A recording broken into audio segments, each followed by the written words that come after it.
In April of 1945, somewhere near the Oder River, these German troops would soon be facing the final, annihilating advance of the Red Army. In the last attack on Berlin, masterminded by Marshal Zhukov, 100,000 Germans would be overwhelmed by 250,000 Soviet troops and an unprecedented concentration of artillery. In this time of propaganda and official self-censorship, color film was just beginning to be more widely available. Gerhard Gabs, probably working for one of Goebbels' propaganda units, filmed these images from the front.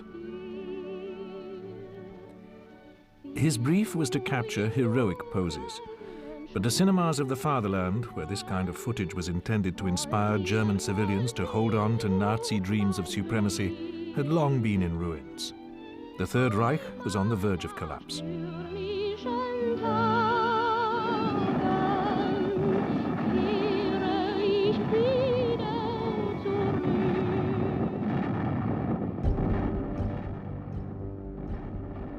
Well-staged images of Hitler and his powerful dictatorship are all too familiar in black and white.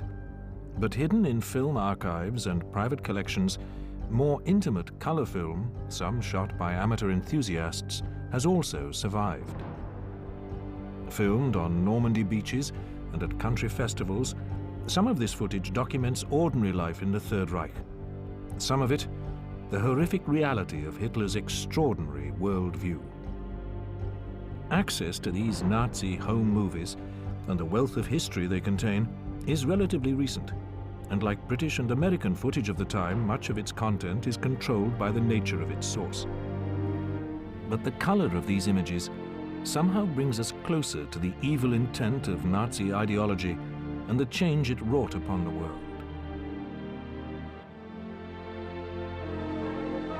In the autumn of 1937, Hitler was intensifying his campaign of intimidation against the Austrian Chancellor. His goal was Anschluss, a vital step on the path towards the establishment of the Großdeutsche Reich, the Greater German Empire. In Buckeberg, in Lower Saxony, Nazi Germany was celebrating Harvest Festival. This event was documented and made into the first major propaganda film of the Third Reich in color. It would have been shown in cinemas across Germany. Paul Joseph Goebbels considered propaganda an art form, and his talents played a central role in the rise of the Nazi Party. In Buckeberg, hundreds of thousands of German peasants gathered to hail Der Führer, their leader ever since he had become Chancellor in 1933 and proclaimed the Third Reich. In his speech that day, Hitler declared that, as long as the German nation yields to one individual will, all problems will be solved. His followers cheered their charismatic Führer, who had created jobs, re-established national pride, and was steering Germany to a proud and prosperous future.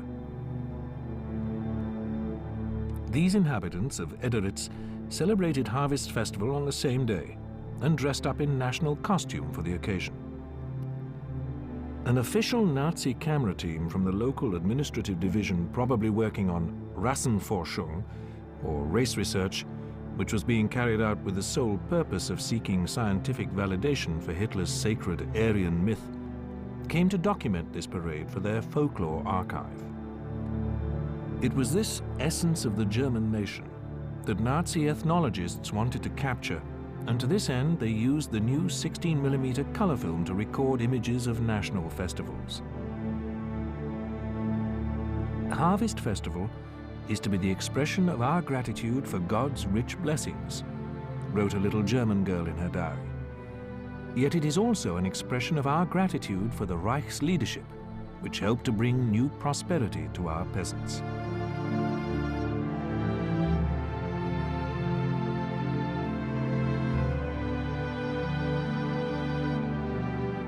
Hitler's mistress, Eva Braun, was also an enthusiastic amateur filmmaker. She, too, had discovered a passion for color film. Through her films, we share her bourgeois lifestyle and can observe probably the only uncensored scenes from Hitler's private life. This footage was supposed to have been destroyed at the end of the war, but in October 1945, it fell into the hands of the American Secret Service, who preserved it in Washington's National Archive.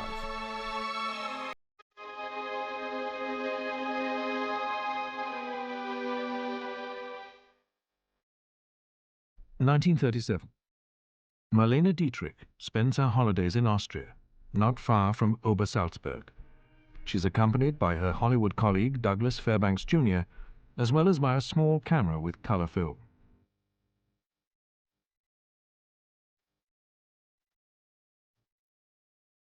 Daughter Maria and Rudi Sieber, her husband-to-be, are also present. In Venice, Marlene meets her original benefactor, Josef von Sternberg. She is happy, even though not a big financial success in Hollywood. Venice should only be seen at dusk, she writes to her daughter. We drink Dom Perignon, walk over small arched bridges, and listen to the songs of the gondoliers. Berlin, the capital of the Third Reich. A year after the signing of the Rome-Berlin anti-communist axis in November 1936, Benito Mussolini, the fascist leader of Italy, visited the Führer's city. On the 27th of September 1937, Hitler demonstrated to Il Duce the scale of German rearmament. At this time, both dictators professed a desire for peace. From the platform of honor, the Führer's trusted chief pilot, Hans Bauer, also an amateur film enthusiast, captured with intimacy the fascist dictators as they enjoyed the military parade. After the fall of the Third Reich, Bauer's unique record of Hitler's world was thought to be destroyed or lost, but it was recently discovered in the possession of a former American soldier from Tennessee.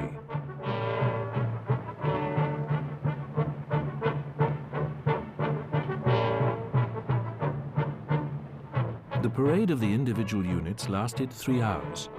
Such German military might was explicitly forbidden by the Versailles Treaty, but no one was prepared to fight another war to enforce its terms at this stage.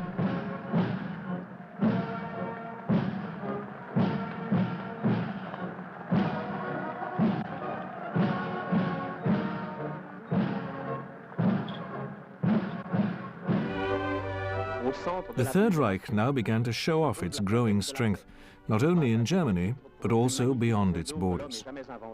During the 1937 World Exhibition in Paris, the Germans occupied a site adjacent to the Eiffel Tower.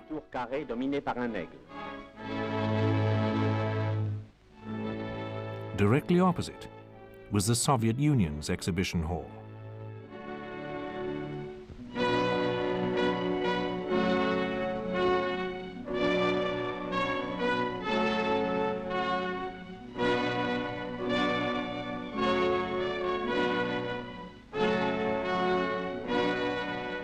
Hitler gave his new favorite, Albert Speer, whom he had recently appointed General Architectural Inspector of the Reich, the task of building the German pavilion.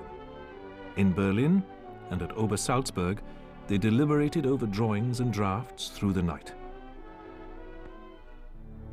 The Führer, who would have liked to have been an architect, saw in Albert Speer the perfect designer of his grand plans.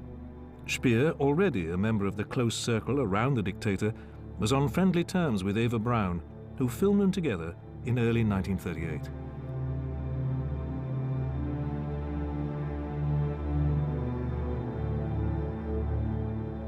By this time, the use of color film was becoming widespread amongst the wealthier amateur filmmakers in Germany.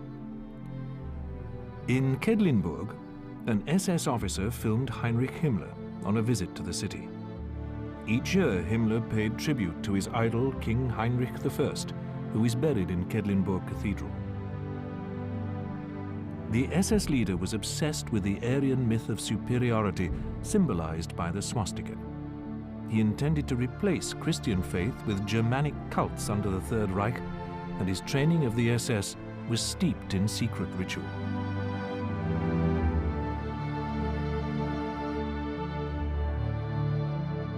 By this time, the Goebbels Nazi propaganda machine, which had complete control of all forms of media, had been manipulating history for years. Here, at the 700th anniversary of the founding of Iserlohn, a parade depicting scenes from its earliest history marched through the city. This proud contingent of the Hitler Youth shows the Führer's clever and manipulative grip on young people's beliefs.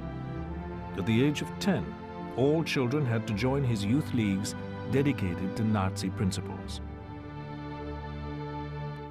The later floats describe how the scandalous Treaty of Versailles and the turmoil of the Weimar Republic have been overcome once and for all thanks to National Socialism. By February 1938, frustrated by what he saw as the timidness of his own generals, Hitler effectively removed all top-level military opposition to his aggressive expansionist plans and assumed full control of the armed forces. By this time, Nazi delegations were naturally part of any parade.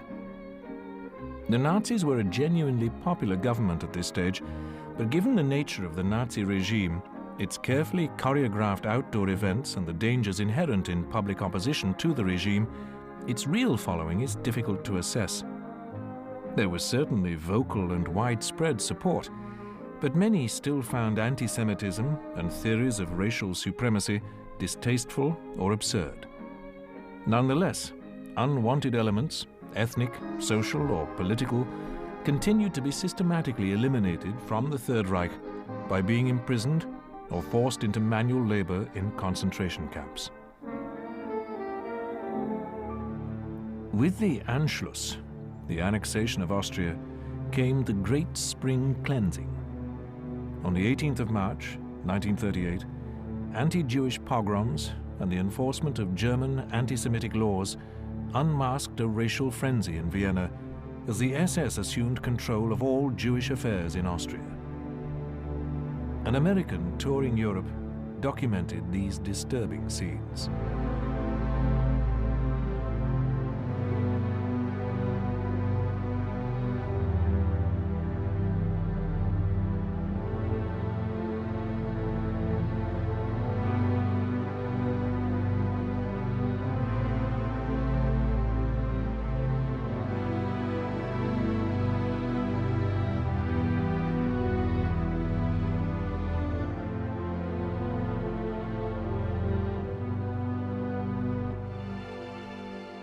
In May 1938, Hans Bauer, the Führer's chief pilot, flew Hitler and his entourage to Italy on a state visit.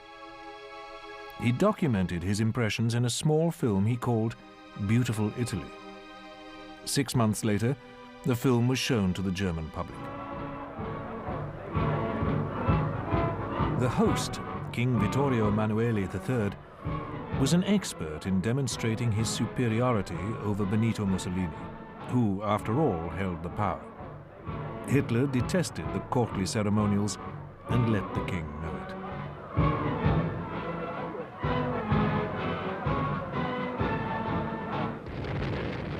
On the 8th of May, the Italians organized an Air Force show for the German guests in Fobara, near Rome.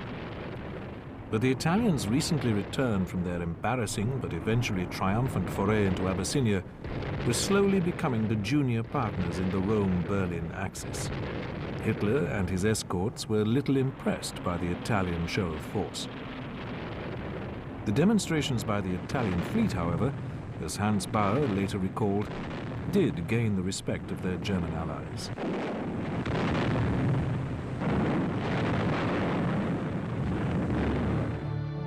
Although a lot of this amateur footage does not document the decisive stages of the Third Reich, it subtly reveals the extent of the grip Nazi ideology had over the German people. Goebbels had learnt much of his craft through a careful study of American advertising methods. He was a master of slogans. "The Jews are our misfortune," being one of his most famous. Bright color footage of children carrying swastikas made of flowers at the festival in Thuringian Badra is quite chilling in the light of this propaganda. Once a symbol of peace, the swastika now stood for one of the most invidious racial supremacist regimes of the 20th century. In the summer of 1938, Munich city councillor Christian Weber arranged for a particularly unusual event to be staged. During the horse racing week in Rheims, the Night of Amazons was held in the park of Nymphenburg Castle.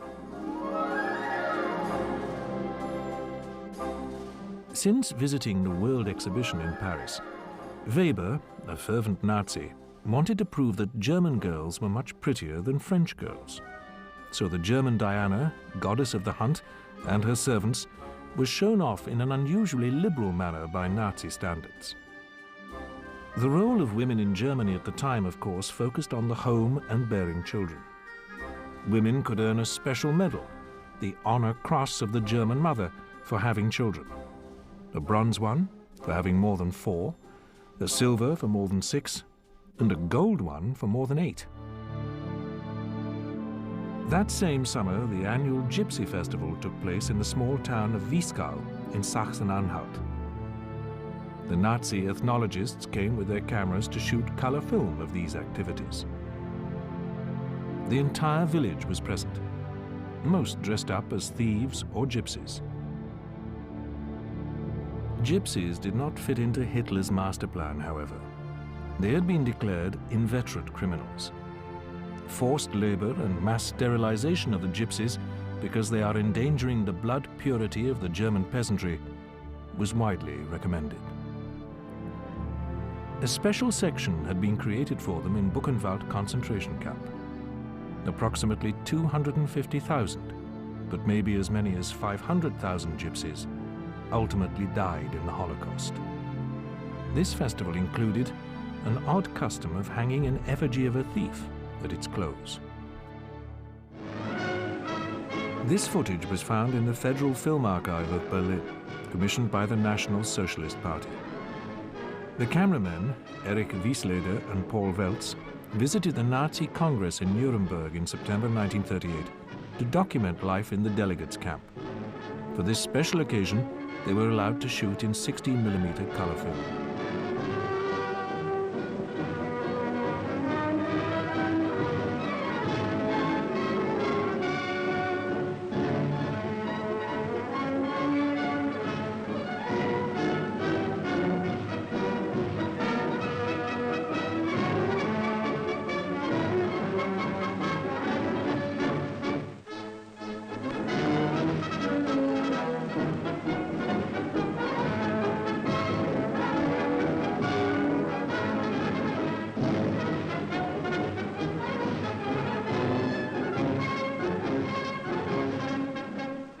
This parade in front of SS Gruppenführer Joachim Eggeling was to convince him that his platoon of stormtroopers was ready to appear in front of the Führer.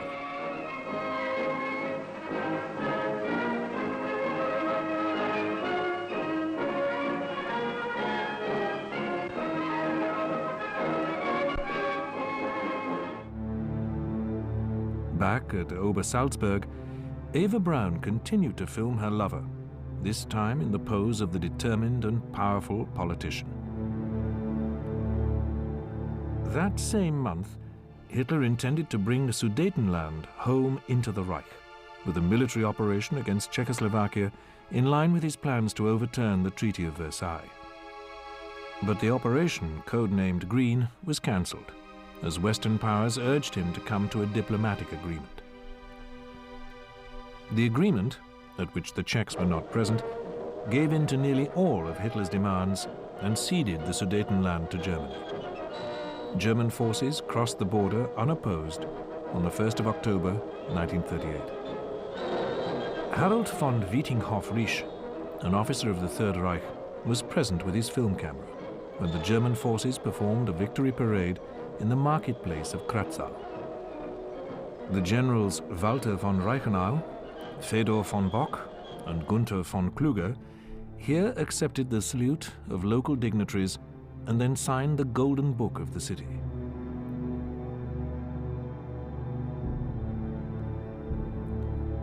This is home movie of Hitler's architect Albert Speer on a skiing and mountain climbing holiday in the Alps. As he posed for the camera, entire districts of Berlin were cleared of Jews on his orders as the Nazis worked towards Germania, Hitler's dream metropolis for his master race.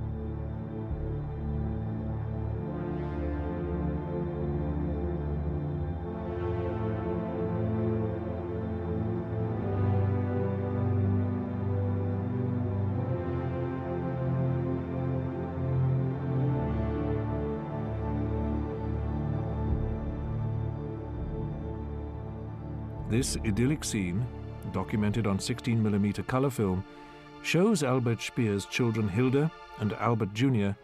looking for Easter eggs with the numerous offspring of the Bormann family and Eva Braun.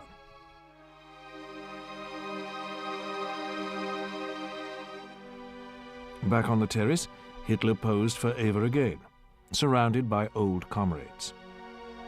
His secretary, Martin Bormann, however, did not like to be filmed. The expensive color film was also used to document official festive parades. This one records the 1939 annual rifle meeting in Bielefeld.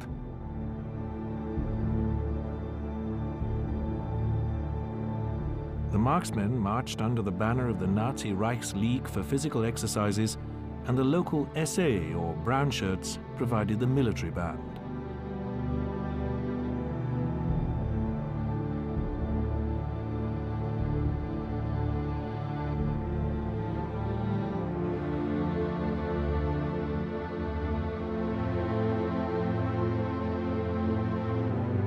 Later, the Rifle King presented himself with his queen and escorts.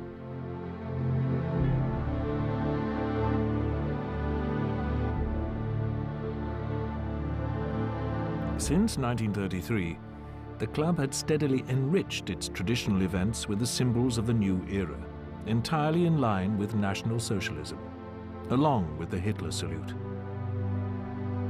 A German army delegation even marched in the parade.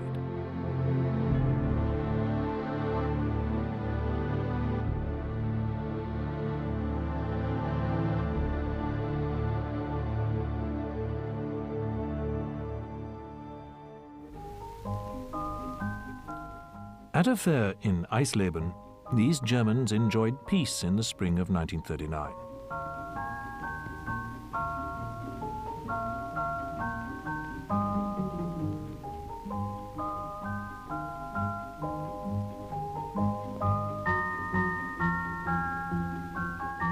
These were some of the last peaceful times before Germany forced war upon Europe later that year.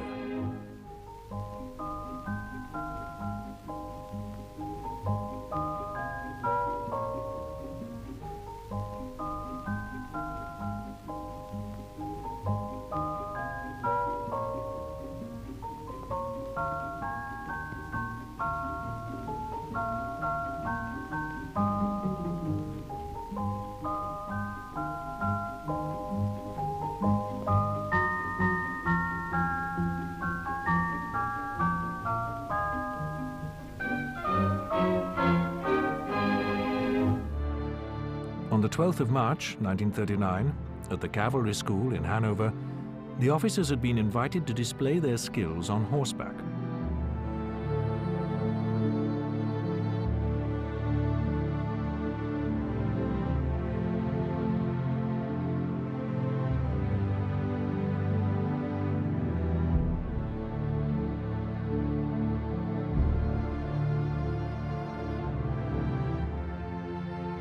Just 3 days later, Hitler's troops occupied the so-called remnant Czechoslovakia.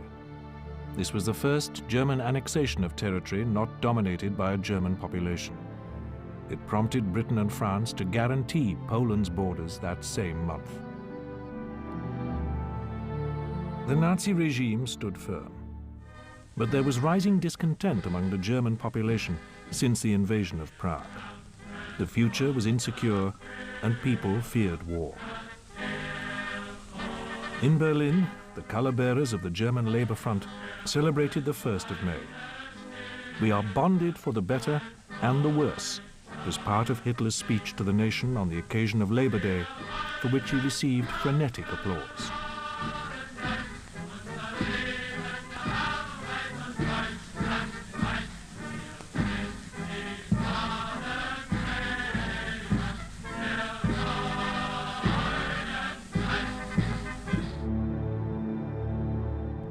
As war loomed, Eva Braun traveled through Hamburg harbor as she headed north with a small group.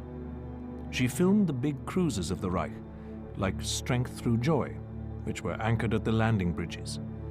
Her small group from the Berghof traveled on the Milwaukee to Norway. Only Hitler's inner circle knew of Eva's existence. She was kept out of the limelight and could only travel with her sister and mother. Only on these excursions could she change the plain dirndl for a more modern wardrobe, quite out of step with the proper role of girls and women in the Third Reich. By 1936, 2 million girls aged 15 to 21 had dedicated themselves to comradeship, service, and physical fitness for motherhood by joining the Bund Deutsche Mädel, the League of German Girls.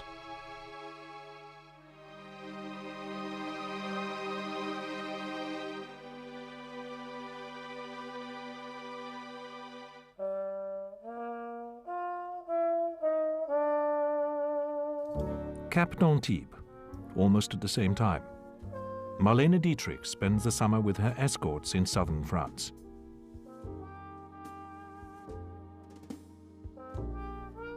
The present man in her life is the author Erich Maria Remarque, but 22-year-old John F. Kennedy obviously attracts the diva's attention.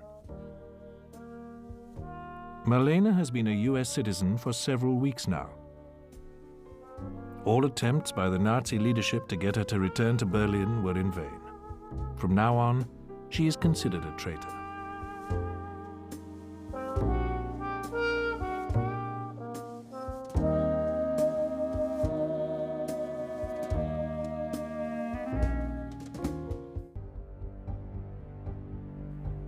In Munich on the 16th of July 1939, Hitler wanted to observe the Day of German Art as a true festival of peace, celebrating National Socialism's cultural achievements. Members of the local amateur film club occupied strategic points to film the activities. The first event on the agenda was a wreath-laying ceremony at the grave of Professor Ludwig Troost. The professor, commissioned by the Führer, had finished designing the House of Arts only shortly before his death. The inauguration ceremony took place at 11 o'clock. For the amateur filmmakers, the arrival of the Nazi leaders was the highlight of the day. As a result, 3 cameras recorded the event.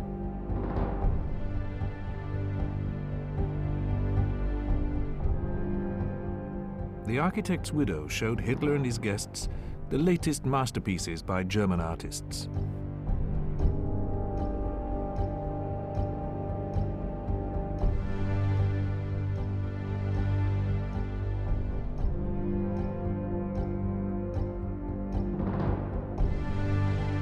In the afternoon, everybody who was anybody in the Third Reich took a seat on the platform of honor to admire the 3-hour parade, with scenes depicting 2,000 years of German history.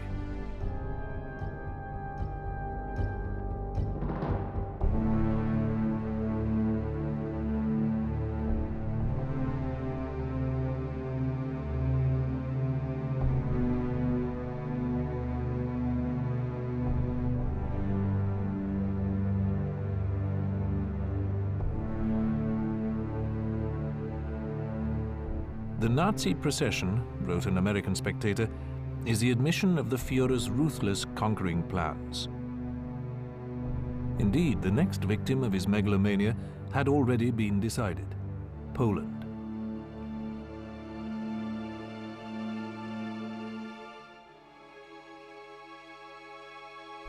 This film was shot by a British vet, Reginald Machin, as he traveled to Danzig. Since 1919, the city had been under the supervision of the League of Nations, but the predominantly German population now unmistakably demonstrated to Machin's camera that the city wanted to be part of the Third Reich. On the 12th of August, 1939, Eva Braun filmed once again on the terrace of the Berghof, as Hitler waited for the Italian Foreign Minister, Count Ciano, to arrive. For official functions, the Führer's mistress had to withdraw to her rooms. This time, she secretly shot a few scenes of the state visitor's arrival through a window. Ciano wanted to win over an ally for the summoning of an international conference, but the Führer was determined to beat Poland by military means. Heinrich Himmler, the head of the SS, police, and the Gestapo, here arrives at Obersalzberg with his henchmen Reinhard Heydrich and Karl Wolff. Fighter Squadron 54 of the German Air Force was prepared for the imminent Case White, the invasion of Poland. Time and again, the pilots of the Messerschmitt 109 were put to the test. Pilot Werner Picon-Kalau headed the last test flight of his squadron.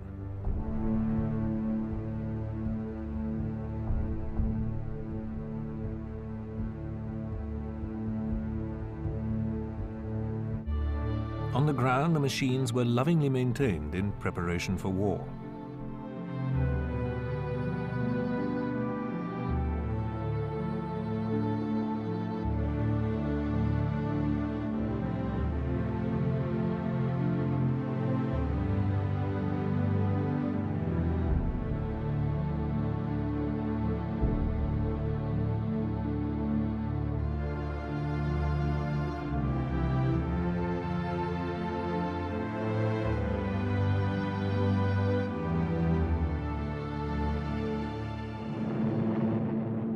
On the 1st of September, 1939, more than 1,000 German aeroplanes entered Polish airspace to support the advancing Army Group North and Army Group South with aerial bombardments.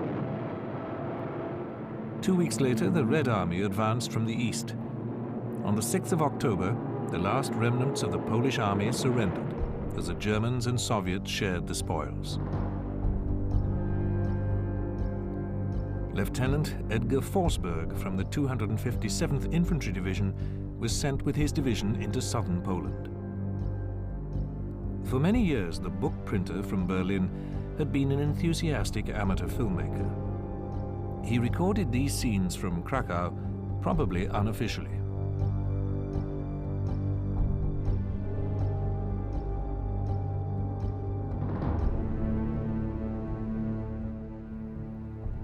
The so-called Bear Division took up a position at the border with Slovakia, which is where Forsberg filmed local women in national costume.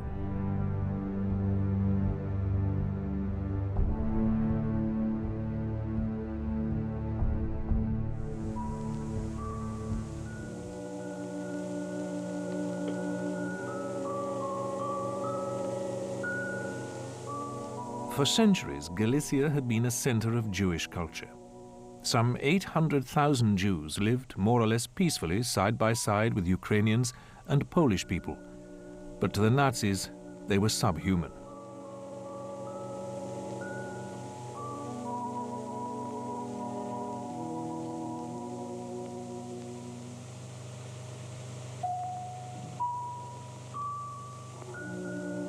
The terrorism of the German occupiers, with their official doctrine of racial superiority, started immediately after the invasion. Everywhere, Jews were conscripted for forced labor. Edgar Forsberg filmed the Jewish population as if he were aiming at them with a gun. Indeed, these people stigmatized by the Nazis had been condemned.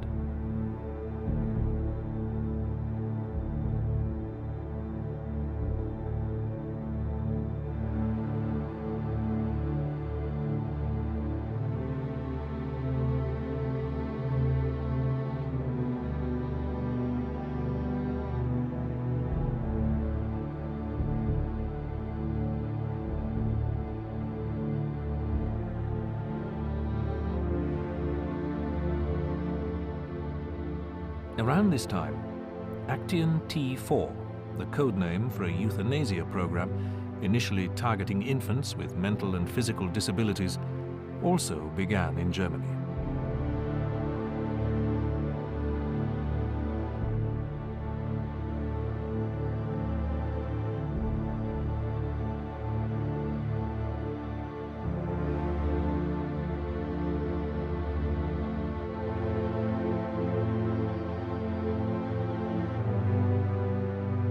The 257th Infantry Division was transferred from Polish territory to Saarland, a train ride through the valley of the Near River.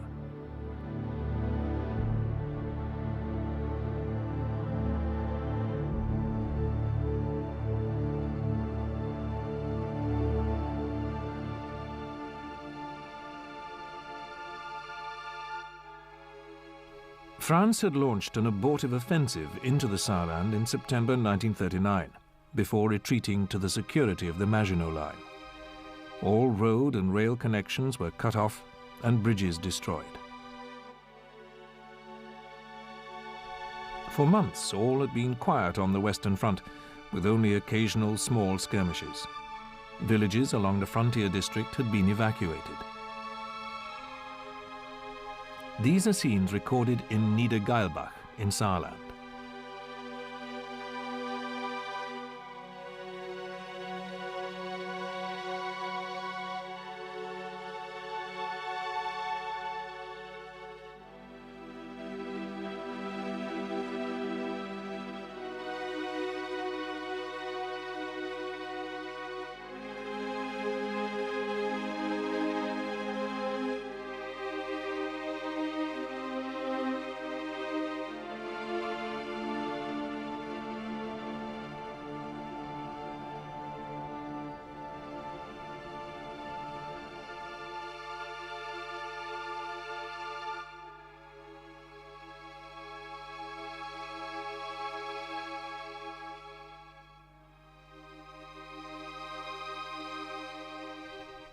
Filmed again by Lieutenant Forsberg, this strange episode, called the Phony War, lasted more than 8 months.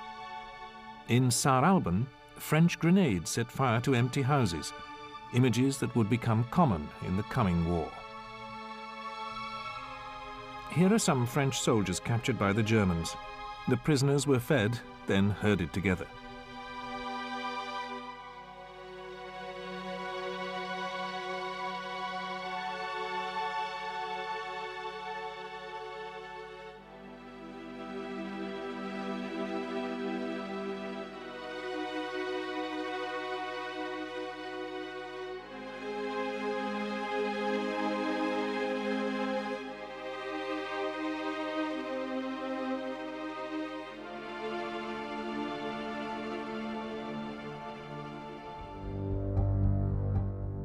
During this time, the Bear Division, in combat readiness, exercised in small maneuvers with gas masks and smoke shells.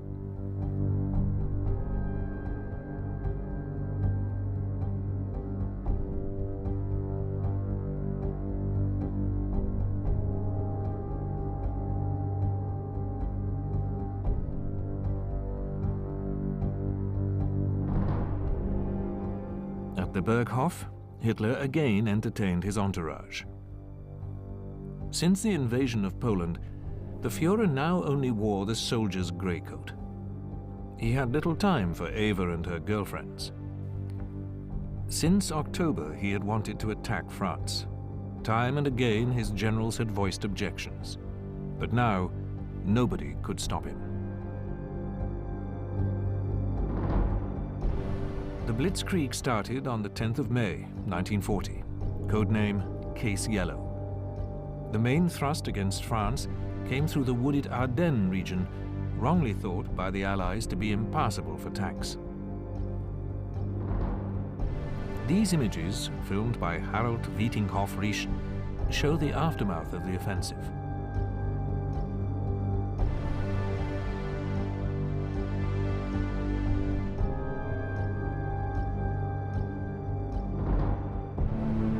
Defeated French armies became prisoners of war.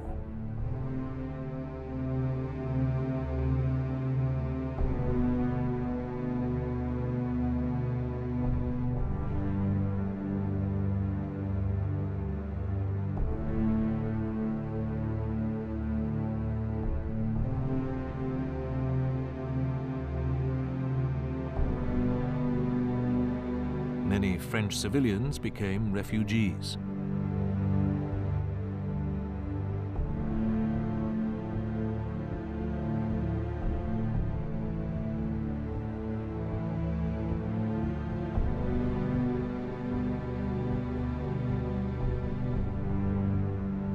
At the front was an officer of the Abwehr, German military intelligence.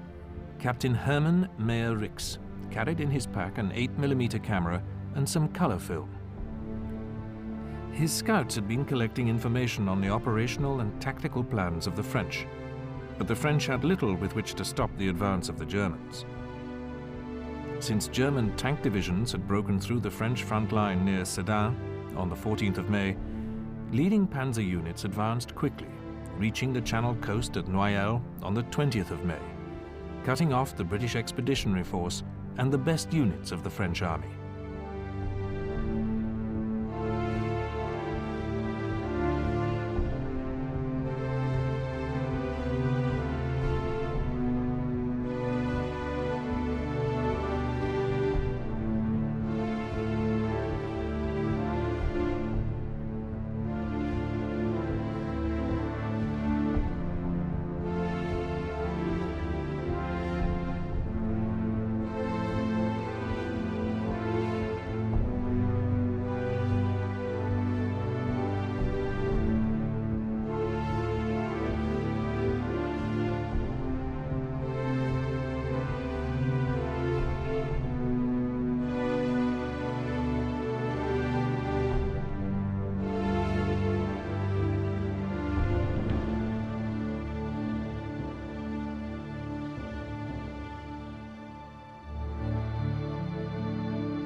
German intelligence meticulously documented the damages of war and the casualties on both sides.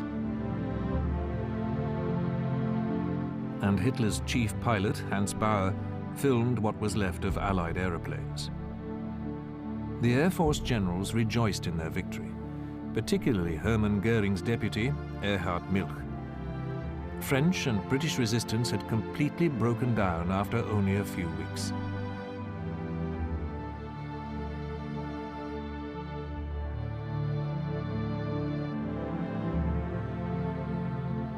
Since the start of the Western campaign, Hitler had withdrawn to his headquarters in the Eifel Mountains. Hans Bauer at Odendorf Airfield, near Euskirchen, Hermann Göring and the German Armed Forces Supreme Command are being briefed by their leader.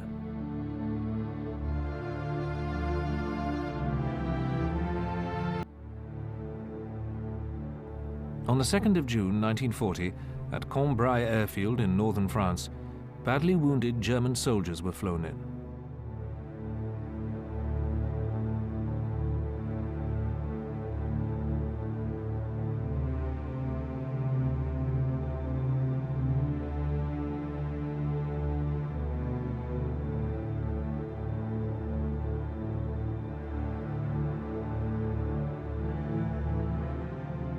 Soon after, Adolf Hitler arrived in his Mercedes limousine to congratulate the wounded on their victory.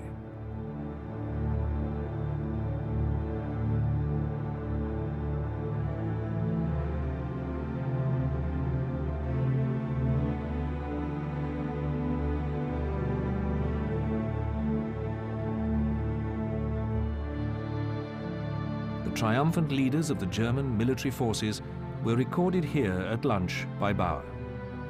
For the Supreme Commander, of course, there was a special vegetarian menu.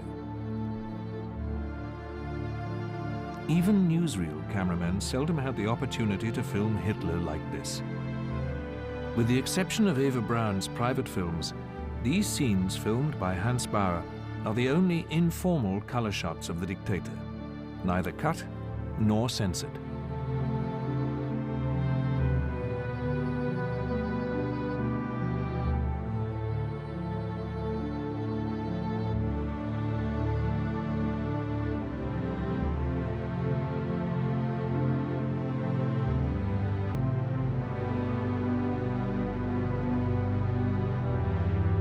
Two days later, as German troops occupied the small town of Dunkirk, they faced a scene of terrible destruction. 400,000 British and French soldiers had been trapped here.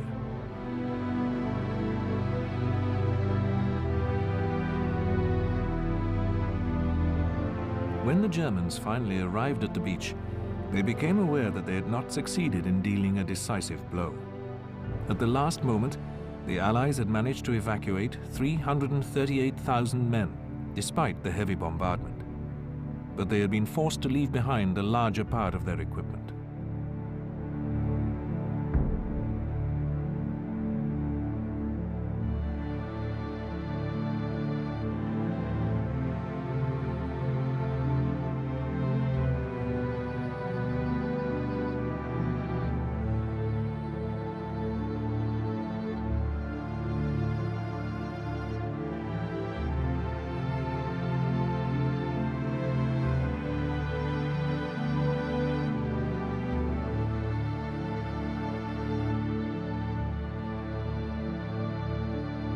Not until 1944 did they return to France to avenge their comrades killed in action.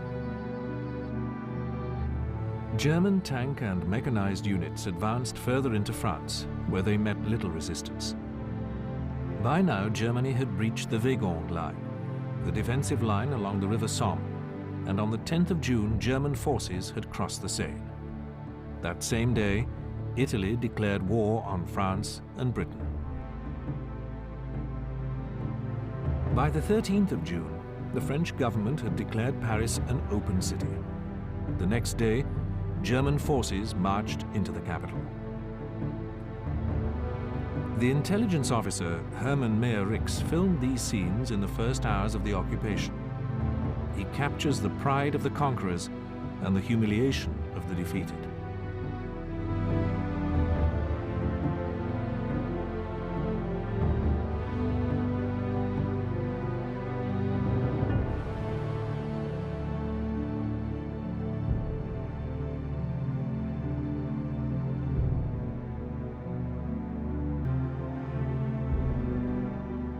Albert Speer later reported that it was only at this moment that the Führer abandoned his plan to destroy Paris.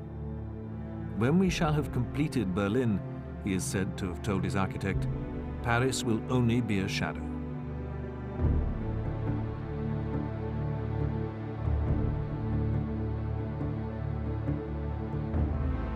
At Les Invalides, Hitler lingered at Napoleon's sarcophagus, perhaps recalling past and present dreams of supremacy.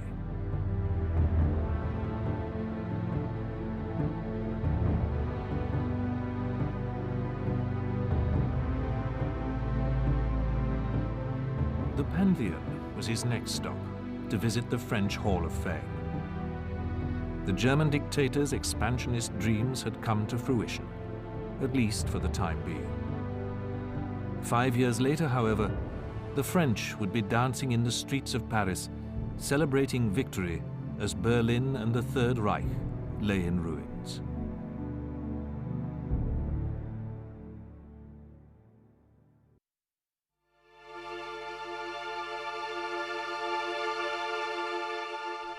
In the summer of 1940, after the successful blitzkriegs against Poland, Norway and France, all was calm in Berlin.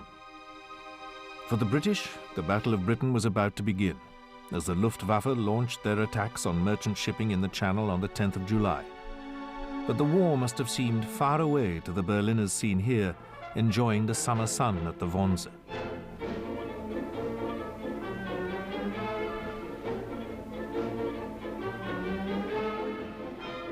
Hitler had promised his people that the Third Reich would last 1,000 years. In these weeks, it seemed as if their leader might be right.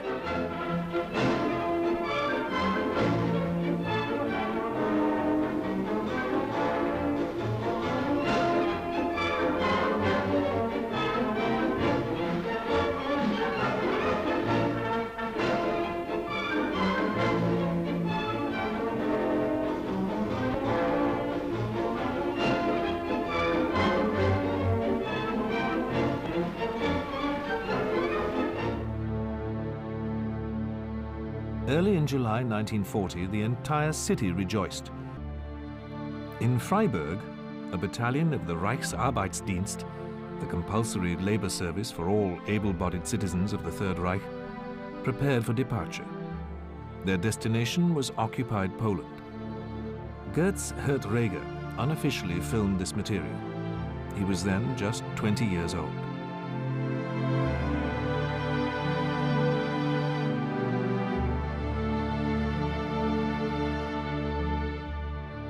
In Kazimierz, he documented the Jewish ghetto, soon to be wiped out as part of the Nazis' overall beautification program.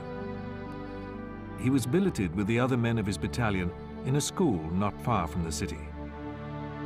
Reger's unique color films survived the duration of the war by being buried in a forest near Leipzig. The RAD battalion's first construction project was the expansion of a camp. Jewish gangs did the worst of the work. Since October 1939, Polish Jews had been commandeered as slave labor. By November 1940, the Krakow ghetto had been sealed off, imprisoning some 70,000 Jews, and within a few days, the Warsaw ghetto, holding over 400,000 Jews, was also sealed off. In the capital of the defeated Poland, Reger also managed to document the devastation of war. In just 3 weeks, between the 1st and the 27th of September 1939, the Luftwaffe had reduced Warsaw to rubble.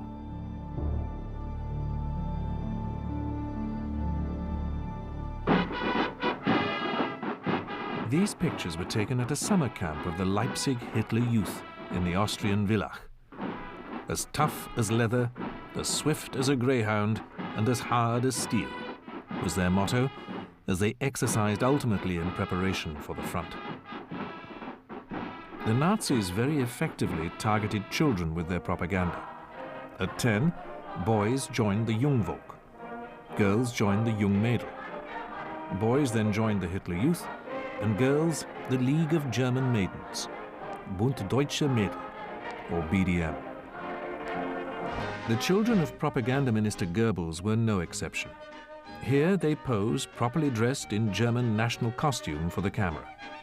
Each year, Helga, Hilde, Helmut, Holder, Hedda, and Heide gave their busy daddy a film for his birthday. This time, it was in color.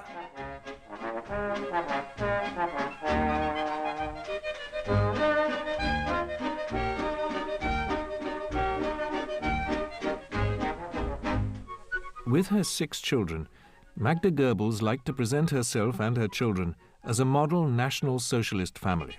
But Joseph Goebbels was seldom at home, and is said to have had so many affairs that people called him the Goat of Babelsberg.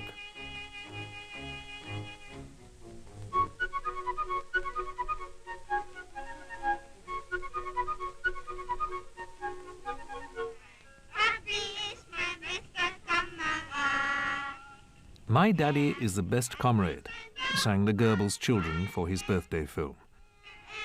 Without hesitating, their parents would have all 6 children given lethal injections on May 1st, 1945, after the suicide of the Führer brought an end to the Third Reich. Magda Goebbels justified the murder of her children, saying, "The world which will follow in the wake of the Führer and National Socialism will no longer be worth living in."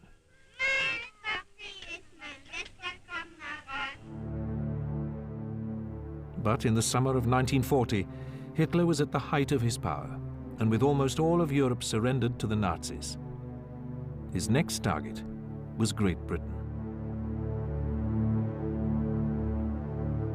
In Britain, Winston Churchill had become Prime Minister on the 10th of May 1940. That very same day, the Germans unleashed their blitzkrieg offensives in France and the Low Countries. Churchill had warned the British public that he had nothing to offer but blood, misery, tears, and sweat. It was not long before this became a reality, as the Luftwaffe's bombardment of British cities began. Rosie Newman, a well-connected British amateur filmmaker who applied for permits to film the aftermath of the Blitz to be shown to an invited audience to raise money for wartime charities, recorded these scenes.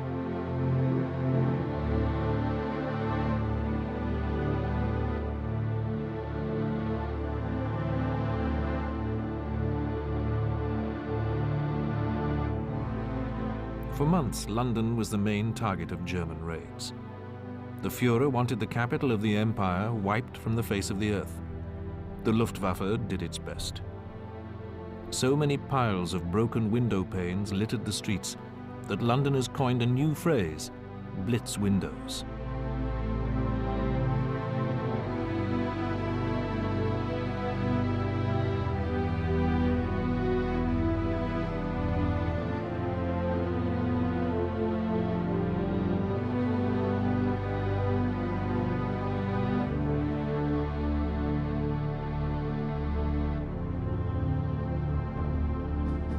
Despite a German invasion of Great Britain being against all expectations, the Home Guard in England still took up arms. Should the Germans have succeeded in invading and somehow advancing inland, they would have been welcomed by some clever camouflage maneuvers.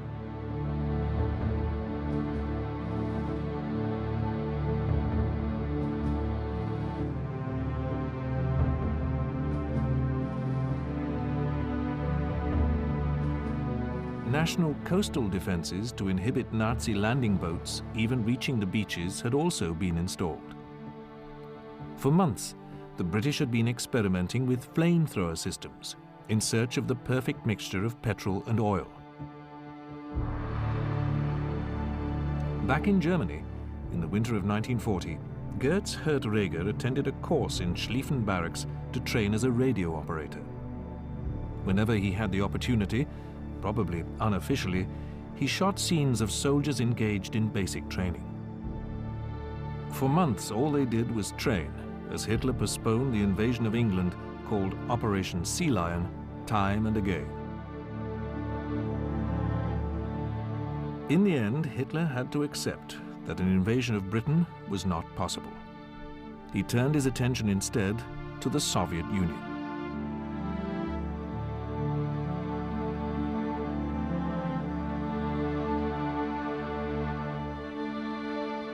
In America, Franklin D. Roosevelt was sworn in on the 20th of January 1941 in Washington, the first US president to take office for a third term.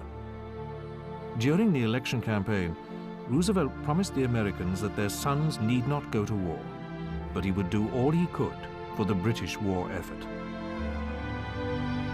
In his inaugural speech, he said that some men believe that for some unexplained reason, tyranny and slavery have become the surging wave of the future, and that freedom is an ebbing tide. But we Americans know that this is not true. America would not be able to stand by and watch for long.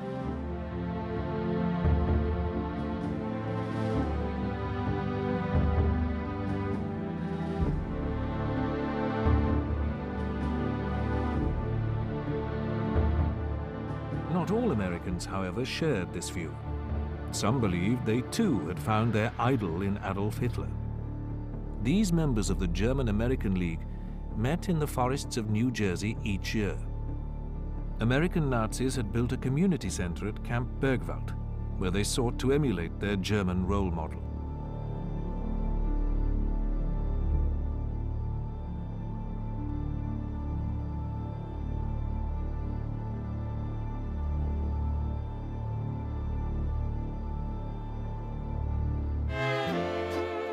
At Santa Monica Beach, the composer Friedrich Holländer films enjoyable scenes together with director Ernst Lubitsch. The two men from Berlin are among those who have made it in Hollywood. Star director Lubitsch always uses his good connections to find jobs for emigrants from Nazi Germany.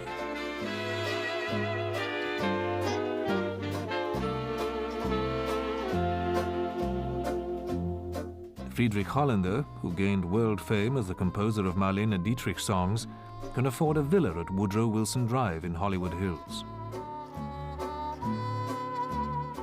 Daughter Feline managed to leave Europe on one of the last passenger liners. They are all in a happy mood. In his memoirs, Friedrich Holländer will comment on these days. Strange, such a war from far. The seismograph shows a clear deflection, but mankind starts to live with these daily deflections.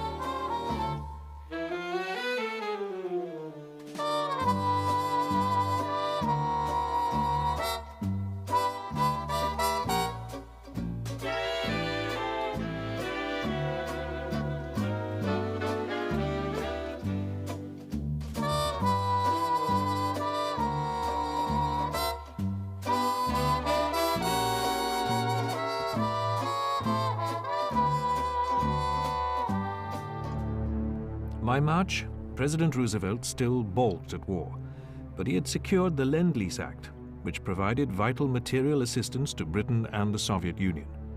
Here, in Halifax Harbor in Nova Scotia, cargo ships were loaded with weapons and supplies to cross the Atlantic. America also lent 50 old destroyers to help combat the U-boat menace attacking these supply convoys. And by late summer 1941, America was engaged in an undeclared war, as Roosevelt ordered US warships to attack U-boats on sight.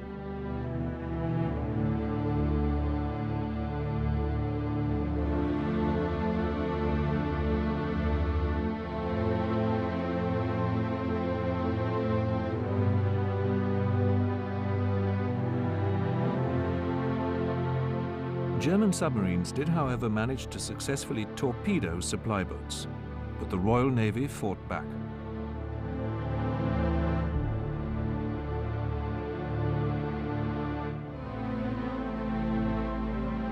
These are survivors of the sunken warship Bismarck, arriving in Halifax as prisoners of war.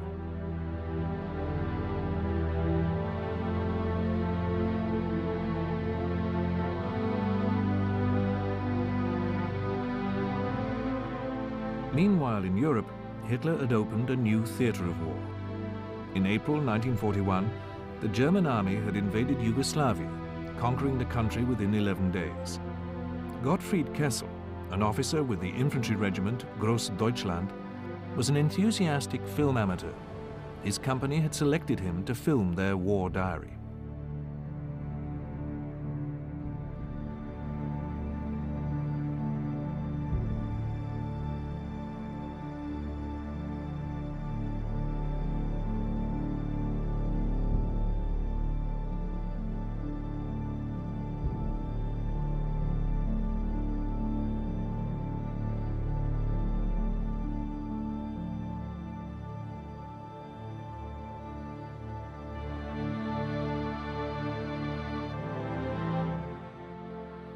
On the 22nd of April 1941, Gottfried Kessel filmed this funeral. Serbian partisans had killed 2 SS men in the small town of Pančevo, not far from Belgrade, and murdered 9 so-called ethnic German Danube Swabians.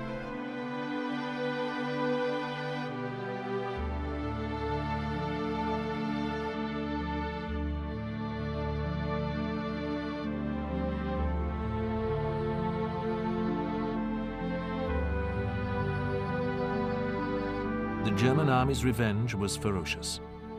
At first, 6 Serb civilians were arrested and sentenced to death on charges of partisan activity.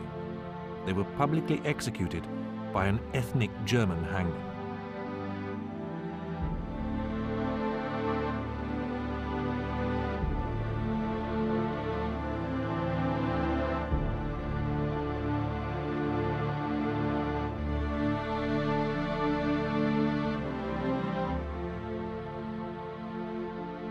Afterwards, 12 former Serb soldiers were shot against the cemetery wall of Pančevo. Gottfried Kessler filmed both these horrific retaliations for his war diary.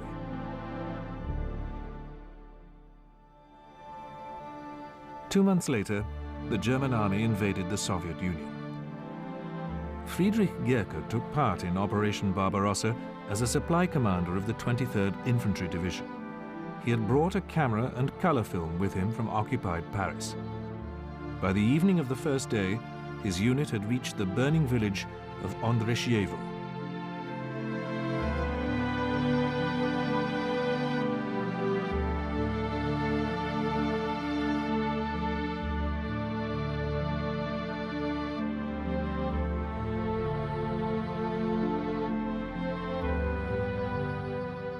In under a week, German troops had swept through the part of Poland annexed by the Soviets.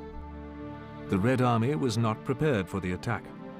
Until the last moment, Joseph Stalin had repeatedly dismissed all the warning signs of a German advance.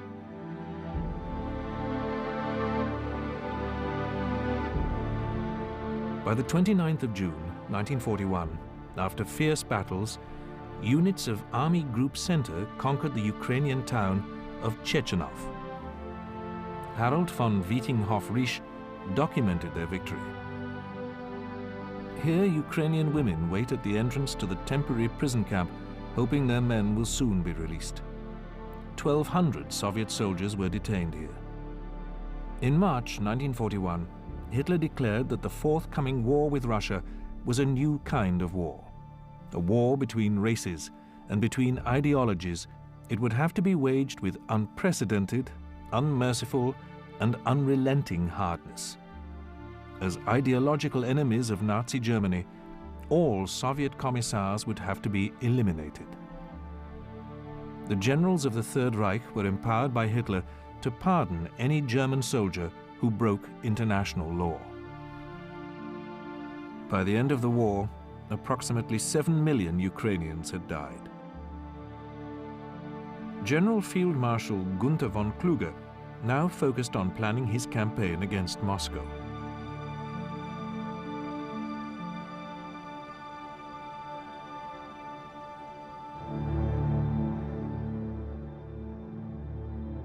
That summer, Adolf Hitler met the Italian dictator Benito Mussolini in Gorsk. Il Duce had come expressly to convince himself of the successful progress of the campaign in which his soldiers participated.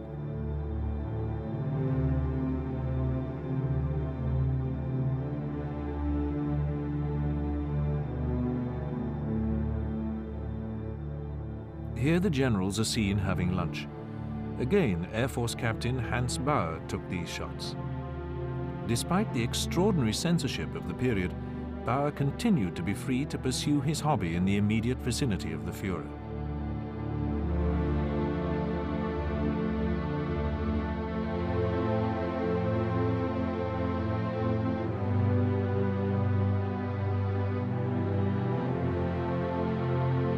For their flight to the Ukraine, Mussolini asked to sit in the cockpit. Bauer used this opportunity to get a close-up shot of Mussolini. Il Duce was sitting there, stiff like a stuffed dummy, he later recalled.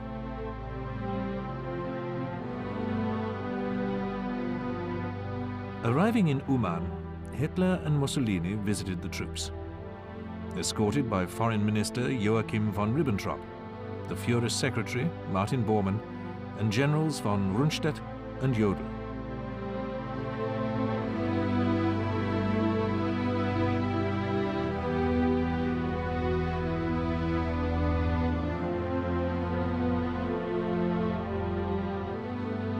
The soldiers welcomed their supreme commander with enthusiasm.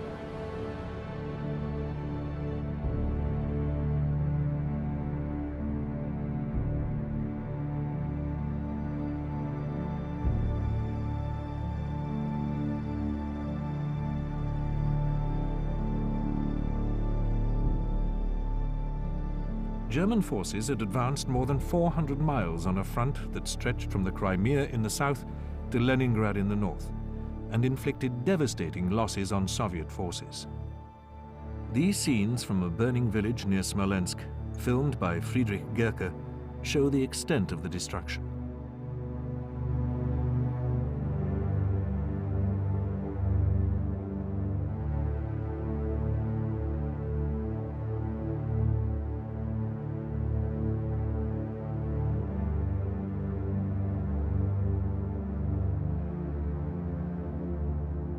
In 1941, 3.5 million Red Army soldiers were taken prisoner.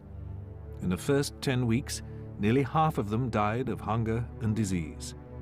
The ones who survived were transported to Germany as forced labor. But by the beginning of the winter, the Germans first got stuck in the mud, then later in the snow. On the outskirts of Moscow, Hitler and his generals were brought to a standstill. Equipment failed in the sub-zero temperatures, and inadequately clothed German soldiers literally froze to death.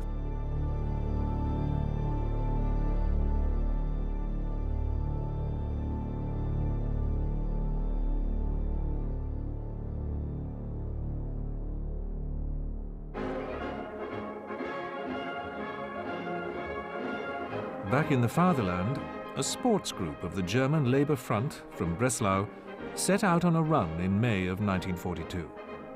It was the duty of comrades on the home front to stay fit for their final victory as the master race. But for those persecuted by Nazi ideology, there were no options. Here, in a Catholic borstal near Künzelsau, 40 gypsy children whose parents were in concentration camps lived. Gypsies were the only other racial group apart from Jews to be explicitly targeted for extermination. Race researcher Eva Justin filmed them for her thesis on the fate of gypsy children not brought up according to Germanic standards. She recommended having them sterilized. In spring 1944, these children were deported to Auschwitz.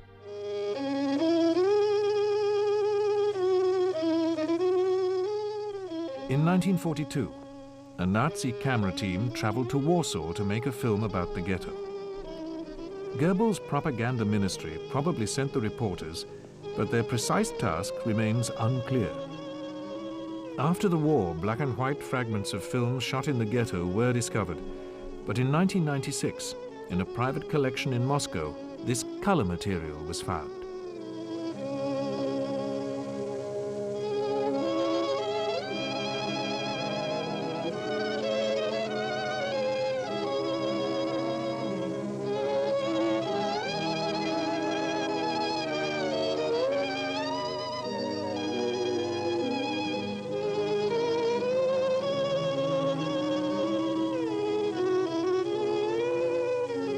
Only a cemetery will remain of the Jewish question, predicted the German governor of Warsaw when he declared an area of the city the Jewish Quarter. The sectioned-off area contained 400,000 people who were forced to live packed together in the ghetto. Death by starvation or by typhus was commonplace. Nazi ethnologists took a special research interest in the neglected and starving children of the ghetto. Goebbels' all too successful slogans, "The Jews are our misfortune" and "A people without a space," take on an even more sinister reality in the face of this appalling human tragedy. Children sang, "Good people, have mercy on us and throw us a piece of bread." By now, the order to clear the Warsaw ghetto had already been given and would start soon. A final solution to the Jewish problem had been found. On the Eastern Front in the summer of 1942, one of Goebbels' hand-picked war reporters, Hans Bastenia, filmed in Russia. From inside a tank, he got unusual shots.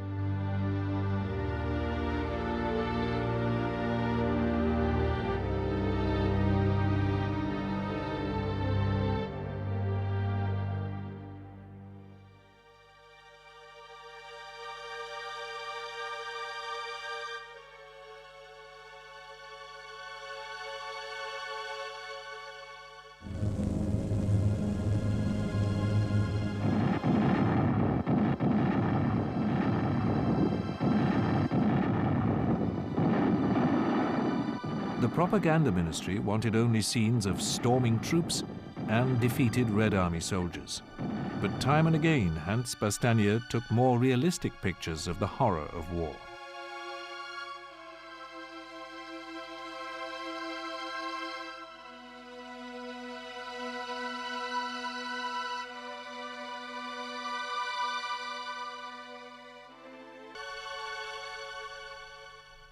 On the 14th of January 1943, Winston Churchill arrived in Casablanca for a secret conference with the American president.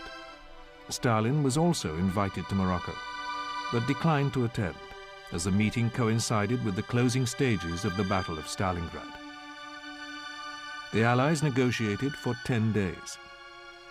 When Roosevelt and Churchill emerged, they made public their resolve that only unconditional surrender from Nazi Germany and Japan would be accepted.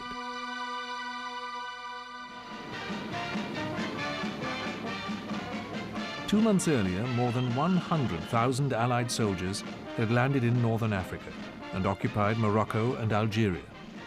Roosevelt visited the American forces there and was filmed by a US Army cameraman.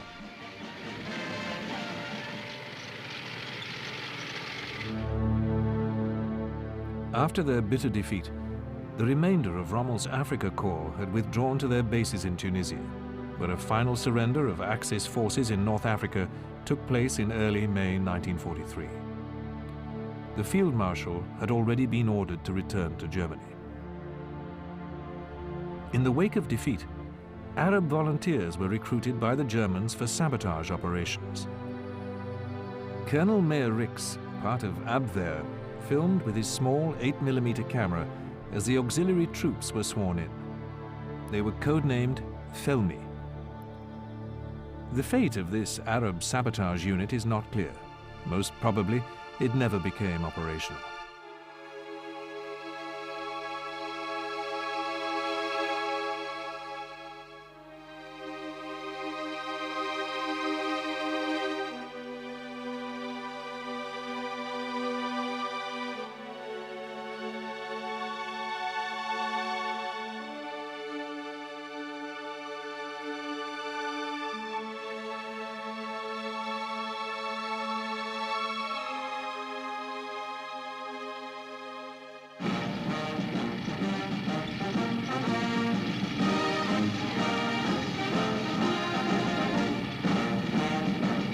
All resistance ceased on the 11th of May. Only occasional skirmishes and air raids continued.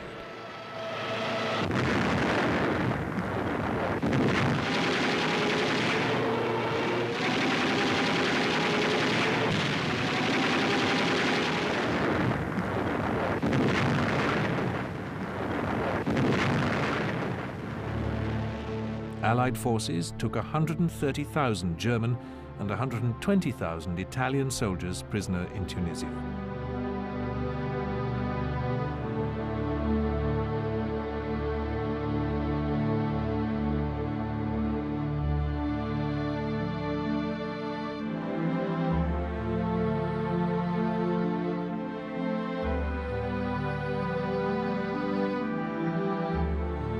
In the port of Tunis, German soldiers boarded the Thomas Stone. This American transport ship had participated in the Allied landing in North Africa. It now transported the defeated German soldiers to the US to stay in POW camps until the end of the war, according to the Geneva Convention.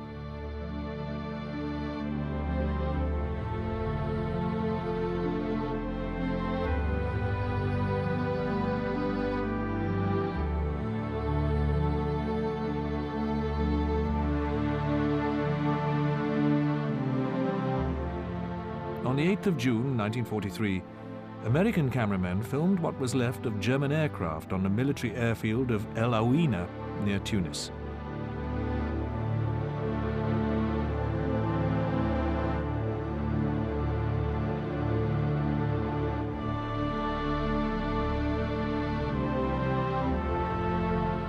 Adjacent to the airstrip was a cemetery for German soldiers. The Nazi dream of conquering the world was crumbling.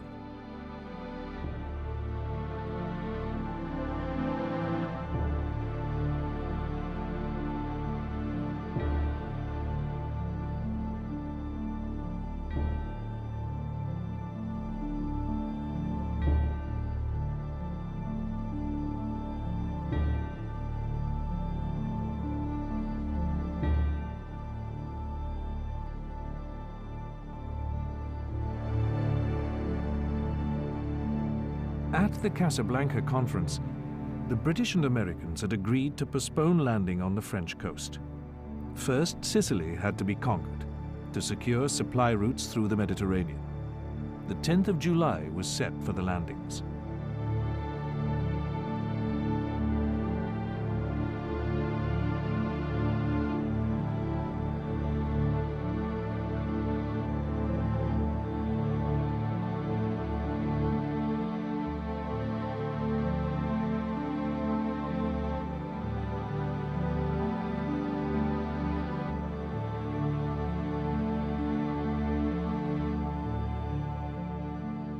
The US 1st Infantry Division had been allocated a landing zone in the Gulf of Gela.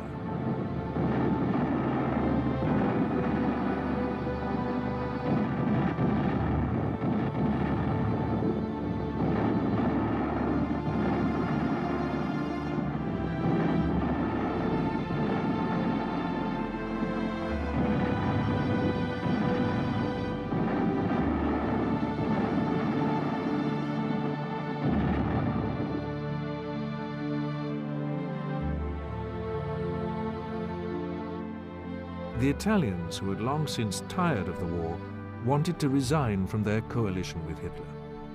2 weeks after the start of the Allied offensive, Mussolini was dismissed by King Victor Emmanuel III. This marked the end of fascist Italy.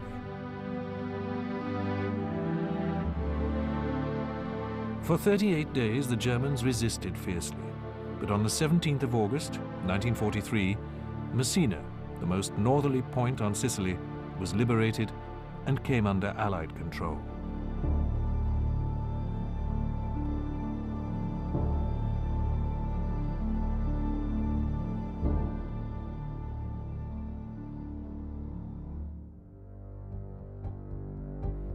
Meanwhile, the Nazi leaders vested their final hopes for victory in miracle weapons. Secretly, at the Peenemünde test plant, a new prototype rocket, the V2, was being tested.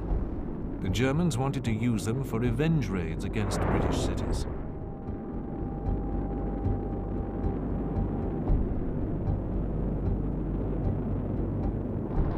But the tests were not going well.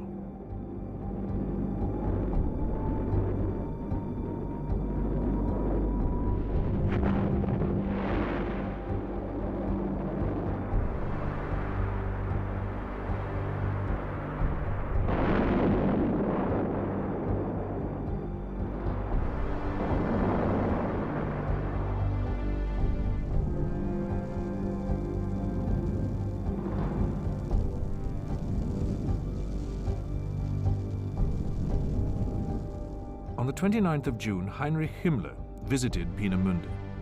The head of the SS had shown an interest in the V2 for some time and wanted to see them with his own eyes.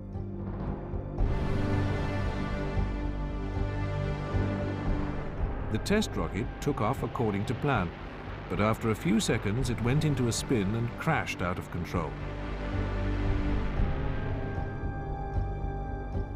Werner von Braun, imagining the whole V2 project endangered by this failure, requested a second try immediately. This time, all went well. But the miracle weapons couldn't stop British and American bombers raiding German cities night and day. The route over the Alps or the North Sea was a long flight fraught with danger. German anti-aircraft artillery positions were, by and large, intact. 24% of the RAF's Bomber Command air crews could expect to survive the war unharmed. 51% would be killed on operations. Many flying fortresses, however, managed to unload their lethal cargo successfully, as demonstrated in these scenes of a raid on Wilhelmshaven. On the night of the 27th to the 28th of July 1943, bombers of the Royal Air Force attacked Hamburg. The next day, firefighter Hans Brunswick filmed the aftermath. The bombs had started a horrific firestorm. Entire districts were completely destroyed.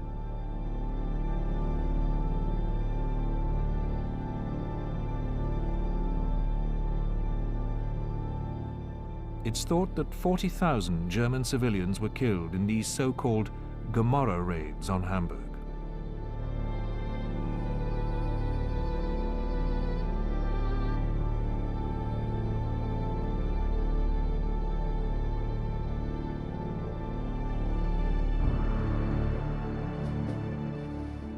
In Henswell, Lincolnshire, bombs were filmed being loaded. Each of the Lancaster bombers could transport a dozen of the 500-pound bombs, and in addition, a 4,000-pound heavy explosive bomb which the pilots lovingly called Cookie.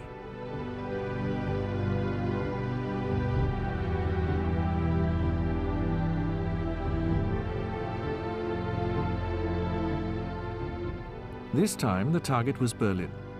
The 550th Squadron of the 1st Bomber Command were given final instructions on the flight route and drop-off points. German cities were being bombarded around the clock. The Americans flew their raids during the day, the British at night. The bombers took off at 5 o'clock in the afternoon, and after some 4 hours, reached the capital of the Third Reich.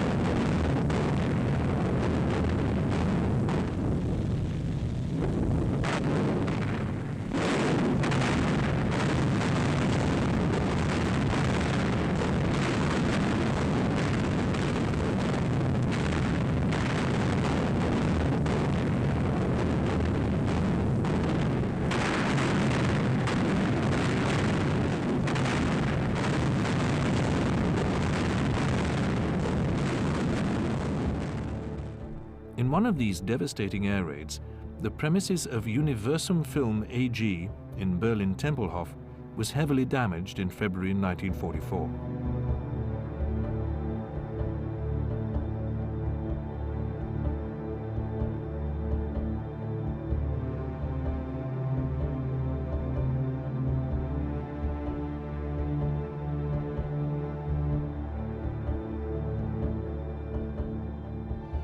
But the continued production of propaganda newsreels from Goebbels' film empire had hardly been touched.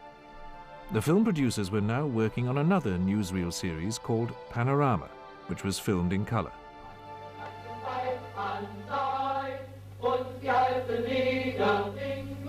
These scenes were typical of most of the programs. A fairy tale National Socialist world in Agfacolor with no mention of a war on the home front.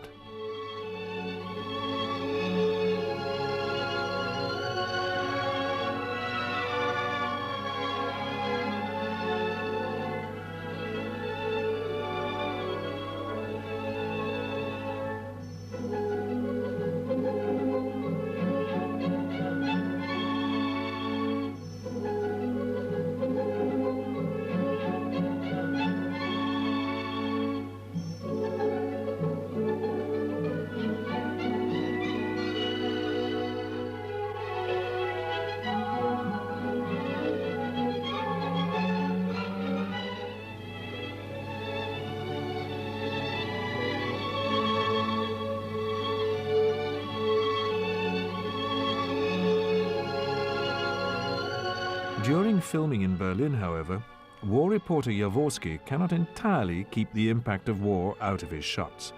So cheerful soldiers and happy Berliners were placed firmly in the picture. The fact that Berlin in the 5th year of war was being raided without interruption by the Allies, that the Russian front had long since broken down, and that hundreds of thousands of German soldiers were dead or imprisoned, still had no place in the propaganda of the Third Reich. The self-censored footage makes it look as if the German nation is readily putting up with the minor bothers of war in sacrifice for the final victory.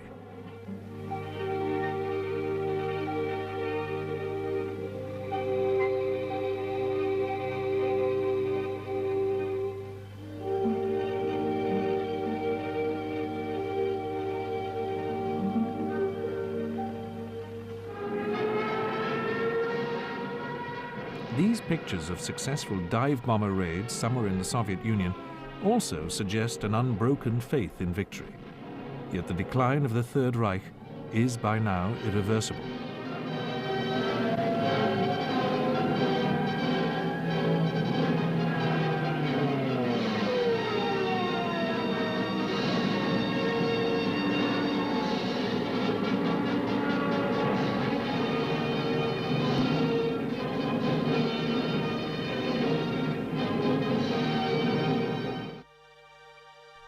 As Allied air raids threatened to paralyze the German armament industry, strategic production plants were moved underground or bunkered in.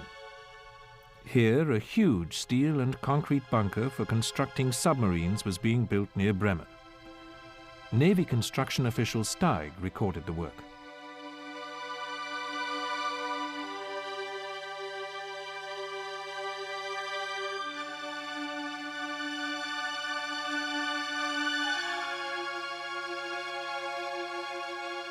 Almost incidentally, he filmed the systematic brutalization of concentration camp prisoners. But despite the work of the 10,000 slave workers, the bunker remained unfinished, and submarines were never constructed here.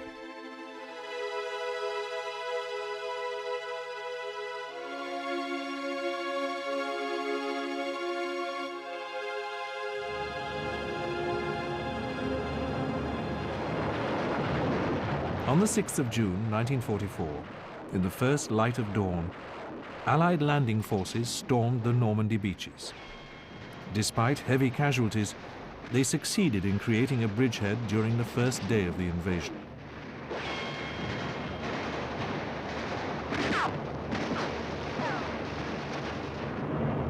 One of the American camera teams working for the American Secret Service, OSS, on duty during D-Day was led by Hollywood director John Ford.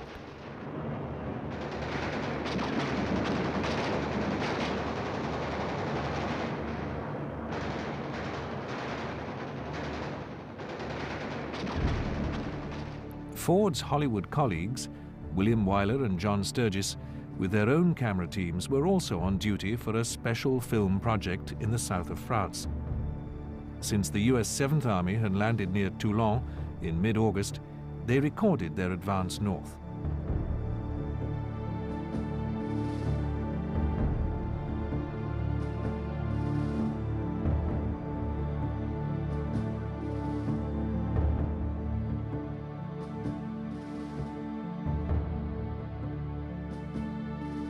The liberators were welcomed by the French rural population with bread and wine.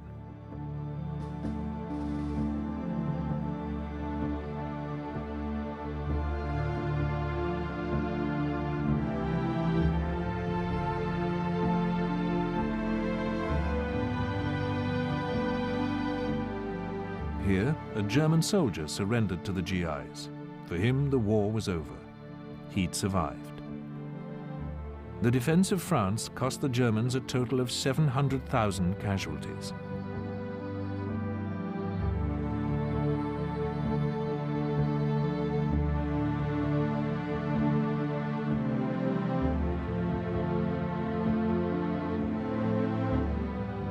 Approximately 50 million people died in the Second World War, an estimated 6 million of them in the Nazi Holocaust. An American cameraman labeled this footage, "French victims of German atrocities are excavated by members of the Red Cross."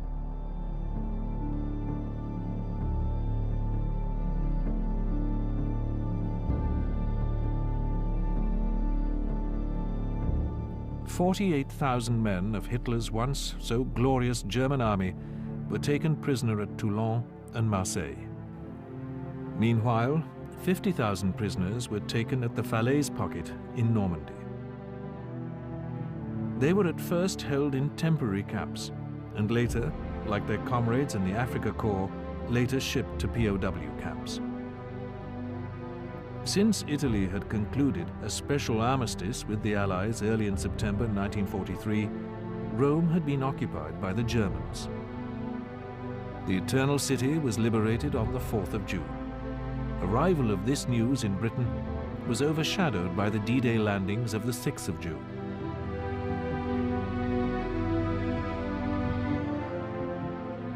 The Italians wanted Mussolini, who still headed a puppet government in northern Italy, deposed.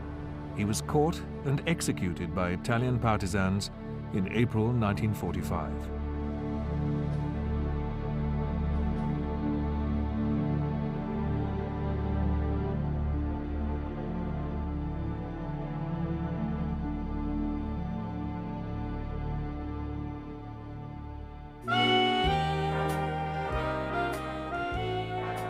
Back in Britain, the possibility of victory and peace became more and more of a reality.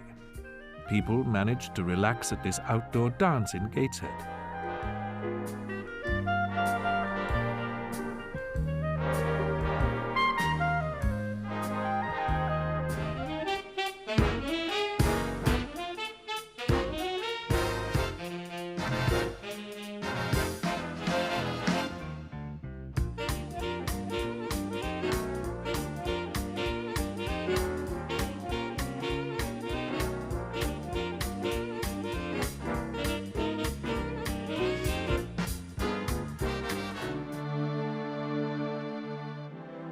In October 1944, the Allied troops finally reached the western frontier of the Third Reich, the so-called Siegfried Line.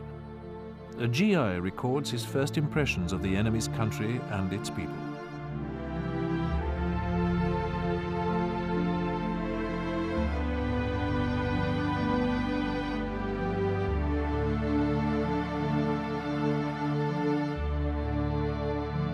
These pictures are from Aachen, the first German city liberated from National Socialism by the Allies.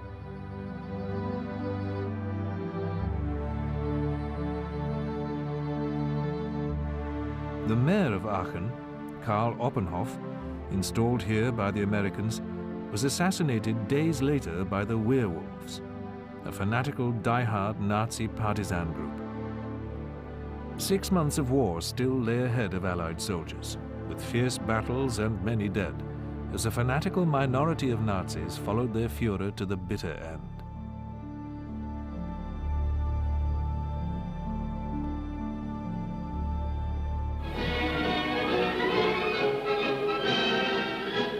Shot in the autumn of 1944, this Nazi propaganda film shows how the Hitler Youth provided young blood for the Kriegsmarine, the German Navy. Shortly before the end of the war, this 16-year-old was drafted for military service as cannon fodder.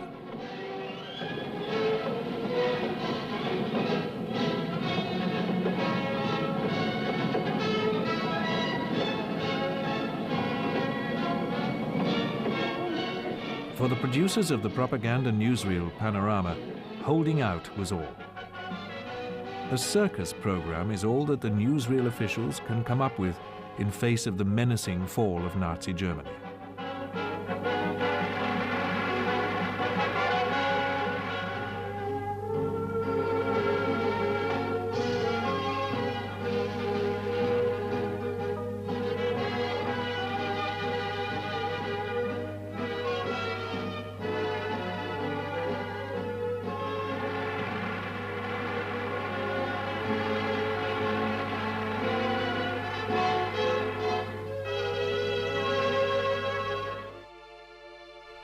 Back in the reality of war, early in April 1945, units of the 3rd US Army freed Ohrdruf concentration camp in Thuringia.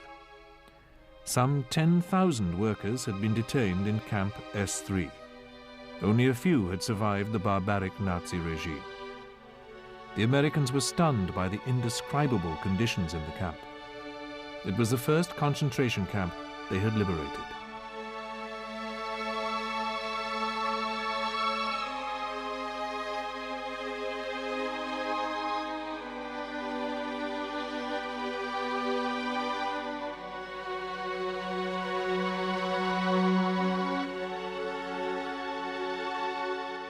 Reluctantly, the inhabitants of the surrounding villages were forced to face the terrible truth.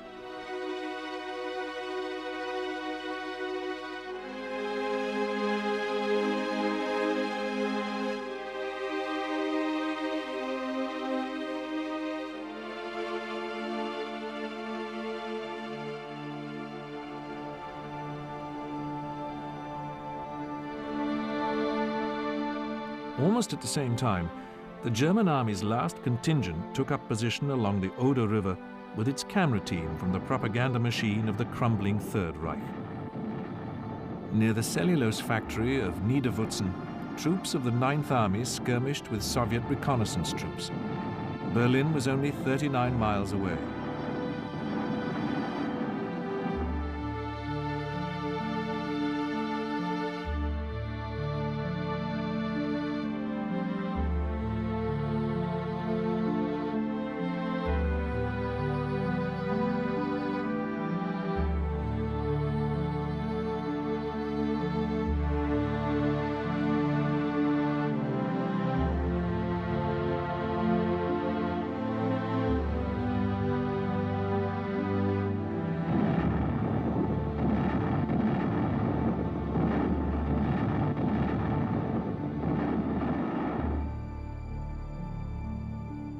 The propaganda machine of the Third Reich held out to the very end, up to the last few feet of the last roll of color film.